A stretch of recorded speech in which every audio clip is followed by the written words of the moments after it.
Hi hello नमस्कार, मी माधुरी सुकटणकर. सध्या मराठी चित्रपटसृष्टीमध्ये एका नव्या चित्रपटाची धुमाकूळ चर्चा सुरू आहे आणि अर्थातच या चित्रपटाचं नाव आहे घबाडकुंड. या संपूर्ण चित्रपटाची टीम आपल्यासोबत आहे. आज त्यांच्याशी आपण संवाद साधणार आहोत. त्यांचा चित्रपट येत्या 19 जूनला प्रेक्षकांच्या भेटीला येतो आहे. तर जास्त वेळ न घालवता आपण गप्पांना सुरुवात करूया. नमस्कार, कसे आहात सगळे? तुमचा चित्रपट येतोय, काय भावना आहेत, काय सांगाल प्रेक्षकांना? आपला चित्रपट येतो. नक्कीच आपला चित्रपट प्रेक्षकांच्या भेटीला येतोय, काय भावना आहेत? नेहमी आमची सुरुवात संदीप करतो आणि संदीपने सुरुवात केली की खूप सगळं छान छान होतं, म्हणून आम्ही संदीपला. ABP माझाच्या सर्व प्रेक्षकांना नमस्कार, रामराम. येत्या 19 जूनला संपूर्ण महाराष्ट्रात घबाडकुंड प्रदर्शित होत आहे आणि गेले 1.5 महिना आम्ही फक्त आणि फक्त घबाडकुंड हेच आमचं आयुष्य आहे. इतकं आम्ही महाराष्ट्रभर प्रमोशन करत आहोत आणि सर्व वाहिन्यांचे, सर्व मीडियाचे मनापासून आभार की तुम्हीसुद्धा आमच्या चित्रपटाला उचलून धरलेलं आहे. आता आम्ही सगळे प्रयत्न करून झालेले आहेत आणि आमचा बाण जो आहे तो आम्ही असा ताणलेला आहे आणि तो सुटणार आहे 19 जूनला. तर आता मराठी प्रेक्षकांची जबाबदारी आहे की तुम्ही या चित्रपटाला भरभरून प्रेम द्यावं.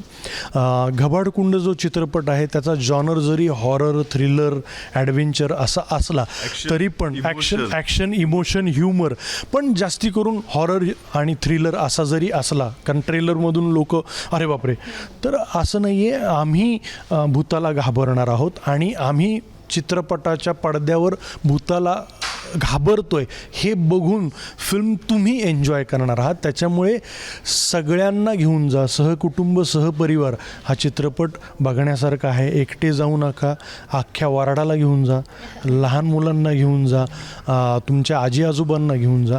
आणि आत्ता 2026 जे वर्ष आलेलं आहे ते मराठी चित्रपटांचं वर्ष आहे. आम्ही फक्त आमच्या चित्रपटाचं प्रमोशन करत नाही आहोत, आम्ही बाकीचंही प्रमोशन करतो आहोत, बाकीच्या चित्रपटांचं.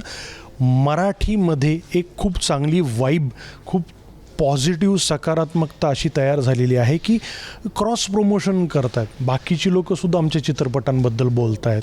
आता देऊळबंद 2 तुंबाडची मंजुळा इथे आमचा ट्रेलर प्रेक्षकांना बघायला मिळतो आहे. त्यामुळे मराठी फक्त कलाकारच एकवटलेले नाही आहेत, तर सगळी मराठी माणसंसुद्धा एकजीव झाली आहेत, एकवटली आहेत की आपण सगळे मिळून मराठी चित्रपट बघायला जाऊया, मराठी चित्रपटाला मोठं करूया. ही गेल्या अनेक वर्षात अशी वाईब मी बघितली नव्हती. मी महाराष्ट्रभर आम्ही सगळे फिरतो, पण समोरून लोक म्हणतात की आम्हाला शो पाहिजे, आम्हाला ग्रुप बुकिंग पाहिजे, आम्ही मराठी फिल्म बघणार आहोत. सो मला असं वाटतं की इंडस्ट्रीच्या दृष्टीनं ही खूप चांगली गोष्ट आहे. त्याच्यामुळे घबाडकुंडसुद्धा त्याच्यामध्ये मागे राहणार नाही आहे, तोसुद्धा पुढेच जाणार आहे. मला असं वाटतं की हा आपल्या मराठी चित्रपटातला पहिलाच सिनेमॅटिक युनिव्हर्सल मूव्ही म्हणून येतो आहे. मी निर्मात्यांकडे येते. अनेक स्पर्धा चालू आहेत चित्रपटसृष्टीमध्ये, नवीन नवीन चित्रपट येत आहेत आणि अशा वेळेस अशी एक संकल्पना आणणं काय नेमकं डोक्यात होतं? नमस्कार. ABP माझाच्या सर्व दर्शकांना, रसिक कदमचा नमस्कार. बेसिकली मराठी इंडस्ट्रीमध्ये एक गॅप दिसत होता. म्हणजे मराठी इंडस्ट्रीने आत्तापर्यंत खूप चांगल्या कथा लोकांना सांगितलेल्या आहेत, खूप चांगले सिनेमे दाखवलेले आहेत, पण हा गॅप दिसत होता की एक युनिवर्स हा मिसिंग एलिमेंट होता मराठी इंडस्ट्रीमधला आणि तो मला भावला. म्हणजे या चित्रपटाचे जे दिग्दर्शक आहेत प्रीतम पाटील यांची ही संकल्पना होती की आपण युनिवर्स करावा आणि त्या युनिवर्स करावा या शब्दावर मी निर्माता झालो आहे. आणि आज तुमच्या स्टुडिओमध्ये येताना याचं खरं खूप समाधान मिळतं आहे. कारण काल सकाळी आमचं ॲडव्हान्स बुकिंग ओपन झालं आणि फॉर्च्युनेटली पुण्या मुंबईसारख्या ठिकाणी आमचे शोज हाऊसफुल होताना दिसत आहेत. म्हणजे आम्ही जे आत्तापर्यंत 1 वर्षभर झाली मेहनत घेतो आहे ती कुठंतरी बॉक्स ऑफिसवर रसिक प्रेक्षक त्याची नोंद घेताना दिसत आहेत. बरं वाटतंय. दादा, तुझा पहिला चित्रपट असणार आहे हा मराठी, तुझं पहिलं पदार्पण आहे मराठी चित्रपटसृष्टीत. तुझ्या काय भावना आहेत आणि या चित्रपटाविषयी तू आम्हा प्रेक्षकांना काय सांगशील? धन्यवाद. ABP माझा घबाडकुंड हा पहिला कमर्शियल मराठी चित्रपट आहे आणि मी पहिली गोष्ट अगदी अधोरेखित करेन की ह्या चित्रपटाच्या शूटिंग दरम्यान मला असं कुठेच वाटत नव्हतं की आपण कमी बजेट किंवा जे मराठी चित्रपटांना कमी बजेट आखलं जातं वगैरे असा चित्रपट करतोय. नाही, खूप ग्रँडर एकदम हे ते होतं. ज्या ज्या गोष्टी आमच्यासमोर होत्या त्या जाणवत होतं की हे खर्चिक आहे. आणि रसिक सर आहेत म्हणून ह्या सगळ्या गोष्टी आम्हाला साध्य झाल्या. जी टीम आहे ती सुपर्ब आहे. आम्ही गेले महिनाभर आम्ही सगळे भटकतोय वगैरे. सो त्या दिवशी आम्ही संदीपच्या गाडीमध्ये होतो, एकत्र भटकत होतो, सगळ्या गाड्या सोडल्या, चलो संदीपच्या गाडीमध्ये सगळे, आणि लिटरली गप्पा मारत मजा मस्ती करत सगळं चालू होतं. आता हा जो प्रवास आहे तो आता जवळपास 2 दिवसांचा राहिलेला आहे. नंतरचा जो अध्याय आहे प्रवासाचा तो वेगळा आहे. आत्ता आम्ही लोकांना सांगतोय की प्लीज तुम्ही थिएटरमध्ये या आणि आपलं पहिलं फर्स्ट मराठी सिनेमॅटिक युनिवर्स तुमच्यासमोर मांडलं गेलेलं आहे. घबाडगुंड चित्रपट 19 जूनला रिलीज होतोय. सो तुम्ही अगदी वराडासकट थिएटरमध्ये या. त्यानंतर आमचा दुसरा अध्याय सुरू होतो, ते म्हणजे तुम्ही जेव्हा थिएटरमध्ये याल तेव्हा तुम्हाला भेटायला आम्ही थिएटरमध्ये येणार आहोत. सो आमच्या ह्या सरप्राईज व्हिजिट असणार आहेत. कोण भेटणार? संदीप भेटणार, प्राजक्ता भेटेल, वैष्णवी, मी ते माहीत नाही, पण प्रयत्न हा असेल की आम्ही प्रत्येकाला भेटायचा प्रयत्न करतोय. तसा आराखडाच आखला गेलेला आहे. घबाडकुंड चित्रपट हा छोट्या छोट्या डिटेल्सकडे लक्ष देण्याचा चित्रपट आहे. जे VFX आहे ते खूप छान आहे, त्यामुळे तुम्हाला व्हिज्युअल इफेक्ट्स जो आहे तो खूप छान मिळणार आहे. अटमॉस, डॉल्बी, सो साऊंड इफेक्ट जो आहे ना तो सुद्धा जबरदस्त आहे. आम्ही जस्ट त्याची झलक बघितली आणि आम्हीच हैराण झालो होतो. सो एखादा आर्टिस्ट जेव्हा आपली कलाकृती बघतो तेव्हा ते टेक्निकल बघत असतो, पण आम्ही आमचीच कलाकृती बघताना आम्ही तुमच्यासारखे ऑडियन्स झालो होतो. सो मला खरंच मनापासून सांगावं असं वाटतं की प्लीज तुम्ही थिएटरमध्येच जाऊन ह्याचा आस्वाद घ्या, कारण घबाडकुंड म्हणजे एंटरटेनमेंट अँड एंटरटेनमेंट आहे, ज्याच्यामध्ये ॲक्शन, थ्रिल, ॲडव्हेंचर, कॉमेडी आणि इमोशनवर मी जास्त भर का देतो. तर आमच्या संदीपचा एक जो सीन आहे, संदीप आहे, प्राजक्तासुद्धा त्याच्यामध्ये आहे. सो तो जो सीन आहे ना तो नेहमी जेव्हा मी बघितलं आहे ह्याच्यासाठी जस्ट एक ट्रायलसाठी, तो प्रत्येक वेळी ना इथे हलकंसं पाणी आल्याशिवाय राहत नाही. सो एवढा तो इमोशनल असा तो आहे. सो ॲक्शन तर आहेच, आणि ॲक्शनमध्ये माझी आणि संदीपची ॲक्शन असणार आहे. चित्रपट एकाच गोष्टीमुळे चालणार आहे, मी सगळ्यांना सांगतो. माझी आणि देवाची फाईट आहे, आणि खूप कुमला आहे त्यांनी मला मराठवाडी भाषेत. नाही पण कुमला खरंच, पण ते ऑनस्क्रीन असेल, पण ऑफस्क्रीन आमची हृदय एकमेकाच्या प्रेमाने कुमलेली आहे, ते मात्र खरं आहे. पण देवा जे म्हणतोय की प्रत्येक ह्याला खूप आतून म्हणतो की चित्रपटगृहात जाऊन पिक्चर बघा, OTT किंवा TV वर येईल, मोबाईलवर बघू, असं नाही चित्रपटगृहात. त्याचं कारण असं आहे की मी नेहमी मुलाखतीमध्ये सांगत असतो की नाटक आणि चित्रपट, नाटक नाट्यगृहात जाऊन बघायचं, चित्रपटगृहात जाऊन बघायचं. त्याचं कारण असं आहे की दोन्ही कलाकृती बघत असताना आपण स्वतःवर अंधार करून घेतो आणि प्रकाश झोतातली कलाकृती बघतो. म्हणून आयुष्यभर ती मेमरी आपल्यासोबत असते, कारण आपण लाईटमध्ये ती कलाकृती बघत नाही. आपण टेलिव्हिजन बघत असताना घरातले लाईट चालू असतात, बरोबर आहे, पण ह्या 2 अशा गोष्टी आहेत, नाटक आणि चित्रपट. आपण स्वतःवर अंधार करतो आणि प्रकाश झोतातली कलाकृती बघतो. म्हणून चित्रपटगृहात जाऊनच बघा. आणि ABP माझावर मी वारी केलेली आहे, माझा विठ्ठल माझी वारी. त्यानिमित्तानं मी सगळ्या प्रेक्षकांना सांगू इच्छितो की 8 जुलैला पंढरीची वारी सुरू होते आणि 19 जूनपासून घबाडकुंडची चित्रपट वारी सुरू होते. त्याच्यामुळे ही वारी चुकवू नका. वारीला जाताना आधी चित्रपट पाहून आमचा संदीप पण वारीला हो हो हो हो हो. हां, तुम्ही चित्रपट बघा. चित्रपट बघितल्यानंतर चित्रपट कसा वाटला हे सांगण्यासाठी तुम्हाला नक्कीच वारीमध्ये जावं लागेल, कारण वारीमध्ये संदीप असेल, कदाचित मी पण असेल.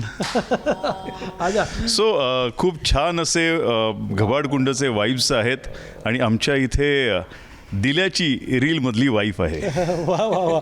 पंढरीची वारी आली मल्हारीच्या दारी, असं आहे. हां. मी आमची खूप खूप गुणी अभिनेत्री आणि एक खूप छान व्यक्ती, खूप समंजस आणि परखड अशी जी आहे ती आमची प्राजक्ता, म्हणजे सोन्यासारखी सोनी आमच्यासमोर आहे. नाही, मला देव असं वाटतं, तो तिच्यासाठी रिस्पेक्ट म्हणून. सो प्राजक्ता, तुला काय वाटतं? तिला विचारते नाही. हरकत नाही, ठीक आहे. खूप छान इंट्रो दिलाय. कदाचित एवढा छान इंट्रो मी नसते देऊ शकले. पण प्राजक्ता ताई, तुला आणि कायम संदीप दादाला पाहिलं की आम्हाला असं वाटतं की एक विनोदी कॅरेक्टर, काय आम्हाला या चित्रपटात नेमकं तुमच्या दोघांच्या कॅरेक्टरमधून प्रेक्षकांना पाहायला मिळणार आहे किंवा तुमच्या भूमिकेविषयी तू प्रेक्षकांना काय सांगशील? संदीप आणि मी एकत्र खूप काम केलं असल्यामुळे मला असं वाटतं केमिस्ट्री खूप चांगली आहे आमची. म्हणजे त्याने जरी आयत्या वेळेला काय केलं, मी जरी आयत्या वेळेला काय सीनमध्ये केलं, तरी ते आधी सांगण्याची गरज भासत नाही. आम्हाला इतकी छान केमिस्ट्री आहे. पण नसताना केमिस्ट्री पण या चित्रपटात मी संदीपला खूप छळलं आहे. हो ना, खूप छळलं आहे आणि त्या छळामुळे चित्रपट पुढे निर्माण झाला आहे असं मी म्हणते. म्हणजे त्याचं मेन जे स्रोत आहे ते तू असणार. हां, मी असणार आहे. आणि आमचा चित्रपट ना, म्हणजे मला जेवायला खूप आवडतं, तर मी घबाडकुंडाचा विचार करते तर मला घबाडकुंड थाळी वाटतो. म्हणजे ज्यात 3 स्वीट आहेत, चटणी, कोशिंबीर, लोणचं आहे आणि काय आळूवडी आहे, ठेचा आहे दहीवडा आहे, मग खिचडी आहे, पुलाव आहे, साधा भात पण आहे, पोळी आहे, पुरी आहे, भाकरी पण आहे. असं खूप खूप गोष्टी एकत्र येतात आणि त्या कशात थाळीचं जर तू प्लॅनिंग बघितलंस ना, तर कुठल्या स्वीटला कुठलं स्वीट जाणार, आज पुरी आहे तर त्याबरोबर आमरस हवा का, किंवा हा फरसाण त्या स्वीटला जाणार का, असं सगळं नियोजन करून थाळी ठरवली जाते. ती अशी रॅन्डम एक 10 पदार्थ केले ताटात वाढले असं नसतं. तर ही थाळी असली तरी ती तशीच नियोजनबद्ध थाळी आहे. त्यात लिखाण व्यवस्थित आहे, त्यात आमचे निर्माते व्यवस्थित आहेत, त्यात आमचा दिग्दर्शक तसाच आहे, कलाकार काटेकोर आहेत, सगळी तांत्रिक अंग मोजून मापून अशी एक सुंदर थाळी तयार झालेली आहे. आणि त्यामुळे तुम्ही न जेवता या, म्हणजेच कोऱ्या मनाने या आणि आमचा चित्रपट तुम्हाला नक्की काही ना काही देऊन जाईल. तू तुझ्या भूमिकेविषयी काय सांगशील? मालकिणीची भूमिका आहे माझी या सिनेमामध्ये आणि आत्तापर्यंत मी जे कॅरेक्टर केलं नव्हतं ते मला करायला मिळालं. एका कॅरेक्टरचे 2 पैलू आहेत. सो ते खूप चॅलेंजिंग होतं आणि खूप शिकवणारं होतं. कॅरेक्टरबद्दल डिटेलमध्ये सांगायचं झालं तर ती एक 18-19 वर्षाची मुलगी आहे जी प्रेग्नंट आहे आणि पूर्वीच्या काळी जसं लवकर लग्न व्हायची मुलींची, त्या लवकर प्रेग्नंट राहायच्या. तर मला त्या काळात जाऊन शिकावं लागलं, कारण तो काळ आणि आता 2026, आत्ताची लाईफस्टाईल वेगळी आहे, आपण सगळे वेगळे आहोत. सो तेव्हाच्या मुलींना काय वाटत असेल, त्यांच्या भावना काय असतील, किंवा ते ह्या सगळ्या गोष्टी कशा ॲक्सेप्ट करत असतील, ह्या गोष्टी आत्मसात कराव्या लागल्या. कारण ते तिच्या बॉडी लँग्वेजमधून, तिच्या वागण्यावरून, तिच्या चेहऱ्यावर हे सगळं दिसायला हवं होतं. त्यात ती 8 महिन्याची 9 महिन्याची प्रेग्नंट आहे आणि त्यात तिथे काहीतरी घडतं आहे असं आपल्याला कळतं आहे. सो ती कसं हँडल करेल किंवा तिला ते पेन होतं आहे ते कसं असेल, ह्या सगळ्यासाठी मला डॉक्टरांची मदत घ्यावी लागली की एक्झॅक्ट लेबर पेन कसं असतं, काय असतं. सो हा सगळा एक शिकण्याचा भाग होता. म्हणजे माझ्यासाठी जर माझ्या हास्यामागे कोणाचा त्याग असेल, माझ्या यशामागे कोणाचे कष्ट असतील आणि असं काही मला मिळालं असेल तर ती माझी आई आहे. आणि आईचं रूप मला साकारायची संधी घबाडकुंडने दिली आहे. सो खूपच छान भावना होती आणि खूपच छान अनुभव होता.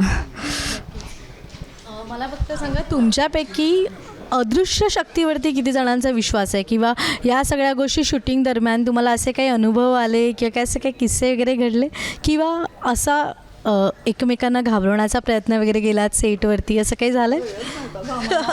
घाबरवण्याचा आम्ही त्या वेळा बघूनच घाबरायचो. वेळ घाबरवायची आम्हाला की आपण अरे आपण दुपारी आलोय, आता दुपारच आहे, तर ही आजची आहे का कालची आहे, ही सकाळ, इतकं आम्ही काम करत होतो.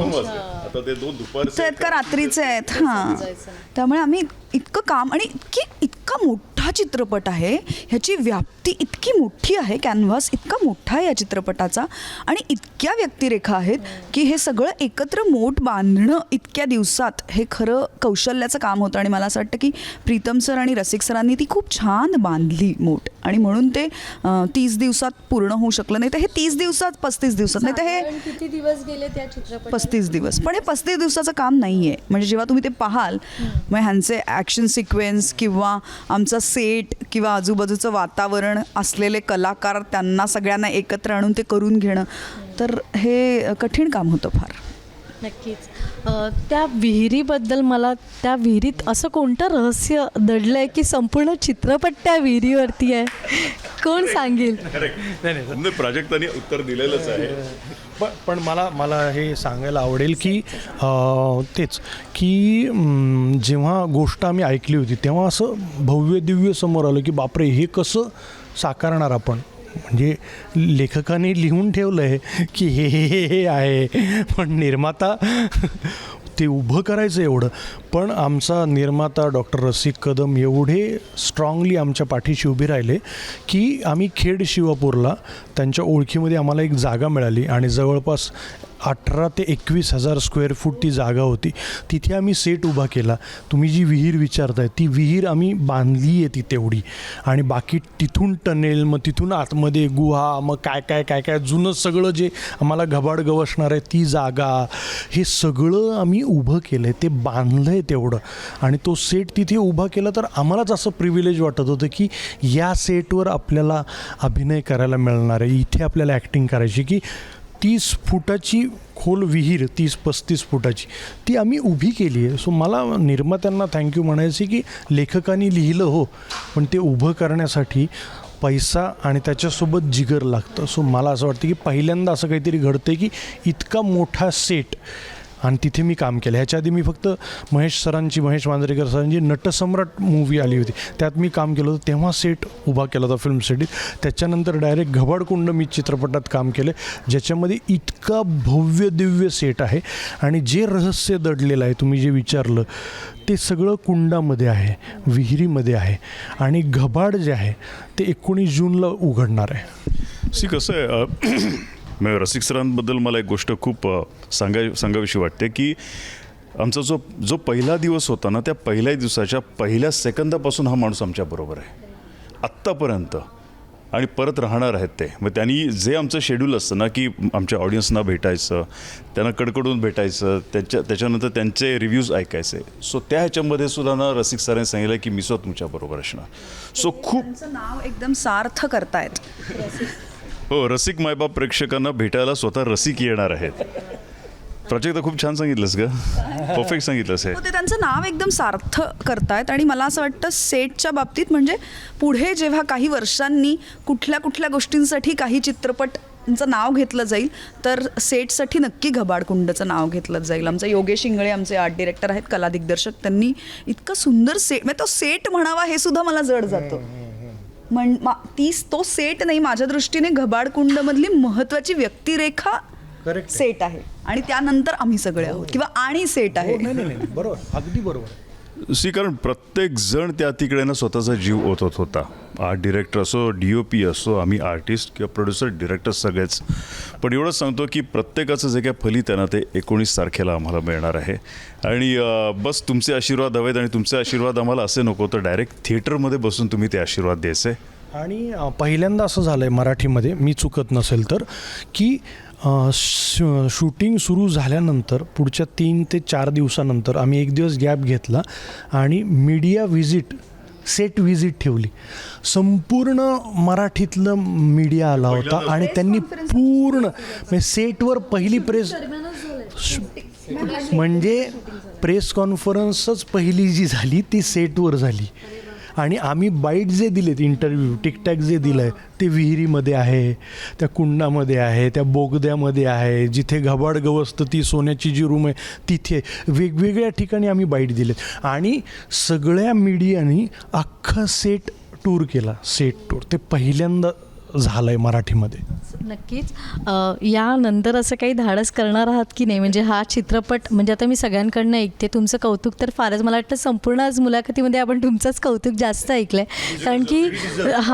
कारण की तर त्यामुळेच यापुढे असं काही धाडस करणार आहात की नाही, किंवा मराठी प्रेक्षकांना यापेक्षा नवीन काही दाखवण्याचा प्रयत्न असणार आहे तुमचा?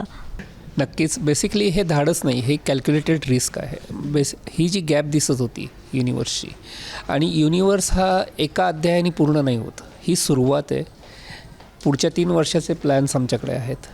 याच्यानंतर अनेक सरप्राईज आहेत, ते नक्कीच बाहेर येतील. हो, संपर्क करू नका. कास्टिंग नक्कीच झालेलं आहे. कास्टिंग झालंय, कास्टिंग माहितीसाठी कोणी संपर्क करू नका. नक्कीच तुमचे जे पण प्रयत्न आहेत आणि तुम्ही आत्तापर्यंतची जी केलेली मेहनत आहे त्याला फक्त फळ मिळू दे आणि हे फळ प्रेक्षकच तुम्हाला थिएटरमध्ये चित्रपट बघून देणार आहेत. तर तुमच्या चित्रपटाला आणि तुम्हाला खूप साऱ्या शुभेच्छा. तुम्ही आलात, आमच्याशी मनमोकळ्या गप्पा मारल्यात, त्यासाठी अगदी मनापासून आभार.